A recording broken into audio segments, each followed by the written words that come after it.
আসসালামু আলাইকুম গাইস, আপনারা সবাই কেমন আছেন? আশা করি সবাই ভালো আছেন। আমি ভালো আছি আলহামদুলিল্লাহ। দেখতে পারতেছেন একটা ম্যাগনেট। এই ম্যাগনেটটির এই পাশে কিন্তু চুম্বক নাই, আর আমার ডাইন সাইডে কিন্তু আছে। তো মূলত আমার এই মোটরটির সমস্যা ছিল, লুট নিত না, শুধু জাকাজাকি পারতো। আর মোটরটার থেকে অনেক সাউন্ড আসতো, বেরিংগুলো কিন্তু অনেক সাউন্ড হয়, হাতে ঘুরাইলে কিন্তু অনেক সাউন্ড হয়। আমি ম্যাগনেটটা পরিবর্তন করে নেব। একটা ম্যাগনেট আমি এখান থেকে খুলবো, আরেকটি ম্যাগনেট আমি লাগাবো। কিভাবে আমি সেটা করি অবশ্যই আপনারা আমার কাজটি ফলো করবেন, না টেনে পুরো ভিডিওটা দেখবেন, তাহলেই বুঝতে পারবেন যে কিভাবে একটি ম্যাগনেট পরিবর্তন করা হয়। তো আপনারা দেখতে থাকুন। আমি ম্যাগনেটটি খুলে নিলাম। সেম আর একটি ম্যাগনেট আমি এখানে লাগাই দেব। সেটা আমি কিভাবে লাগাই আপনাদেরকে দেখাইতেছি। দেখেন, এখানে কোনো ম্যাগনেটের টেম্পার নেই, এই পাশে নেই, তো এক সাইডে শুধু আছে।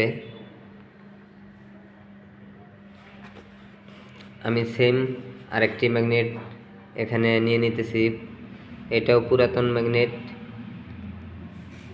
অবশ্যই আপনাদের ম্যাগনেটগুলা 100% টেম্পার থাকতে হবে। দেখেন, আমি এটার উপরে যখন দিলাম, এইভাবে যদি আপনাদের ম্যাগনেটগুলা টাইনা নেয় তাহলে কিন্তু এটাই লাগাবেন। যদি আপনার বিকর্ষণ করতো এরকম, তাহলে কিন্তু লাগানো যাইতো না। সেটা কিন্তু আপনারা অবশ্যই লাগাবেন না।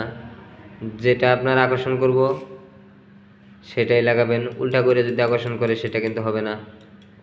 আপনারা যখন ম্যাগনেটগুলো লাগাবেন, এরকম অ্যালুমিনিয়ামের অথবা কাঠের কিছু দিয়ে বাড়ি দিবেন, লোহা জাতীয় কিছু দিয়ে বাড়ি দেওয়ার চেষ্টা করবেন না, তাহলে কিন্তু ম্যাগনেটগুলা ভাঙা যাওয়ার সম্ভাবনা থাকে।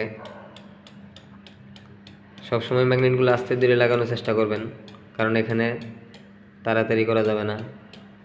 আপনি হয়তোবা জোরে 2 বাড়ি দিলেই ম্যাগনেট লেগে যাবে, তবে একটা কথা বিশ্বাস করতে হবে যে আমার একটু বাড়িটা জোরে হওয়ার কারণে ম্যাগনেটটা ভাঙা যাইতে পারে। তো আস্তে ধীরে লাগাইলে 100% কাজটি আপনাদের সফল হবে।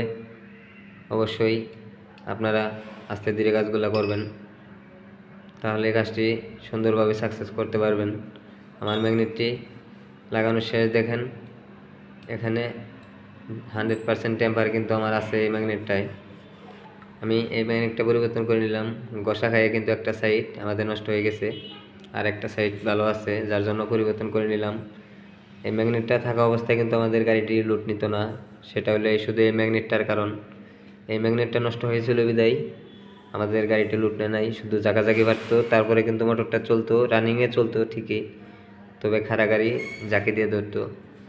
শুধু এই ম্যাগনেটের জন্য আমরা এই বেরিংগুলা পরিবর্তন করে দিব।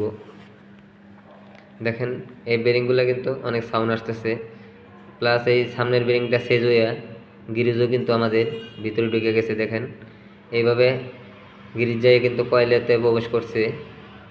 আমাদের অবশ্যই বেরিংগুলো পরিবর্তন করে দিতে হবে। দেখেন, এখানে মাথায় থেকে সাউন্ড আসে 62.5 যে বেরিংটা দেখতেছেন, এই মুখের বেরিংগুলোও কিন্তু আমাদের চেঞ্জ করে দিতে হবে, তাহলেই সাউন্ডটা কিন্তু কমবে।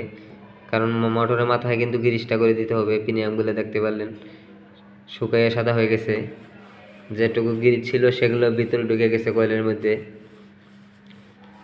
তো অবশ্যই আপনারা যখন মোটরগুলো সার্ভিসিং করবেন, ফুলি সার্ভিসিং করার চেষ্টা করবেন। আমি এটা এখন সুন্দর মতো ওয়াশ করে নিব।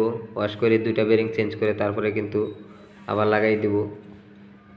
তো আমি কিভাবে একটি মোটর খুলি, কিভাবে লাগাই, এরকম আমার চ্যানেলে অনেক ভিডিও দেওয়া আছে, অবশ্যই আপনারা সেগুলো দেখে নেবেন। আর এখানে আমার যে দেখতেছেন বেরিংটার জন্য কতটুকু গোস্ত আছে, আমি যদি বেরিংগুলো চেঞ্জ করে নিই এরকম একুরেট থাকবে, তাহলে কিন্তু আমাদের ম্যাগনেটটা আর ঘষা খাবে না। এইভাবে লাগাই দিলে কিন্তু আবারও ম্যাগনেটগুলো আমাদের নষ্ট হয়ে যাবে। সেই দিক ফলো করে অবশ্যই আমরা বেরিংগুলো চেক করে পরিবর্তন করে দেব। মোটরের মাথাটাও চেক করে দেব, তাহলে 100% মোটরটা আপনাদের আগের মতোই চলবে। এই ম্যাগনেটের জন্যই কিন্তু লুট নিত না। তো আর কথা বাড়াবো না, পরের ভিডিওতে আবার দেখা হবে।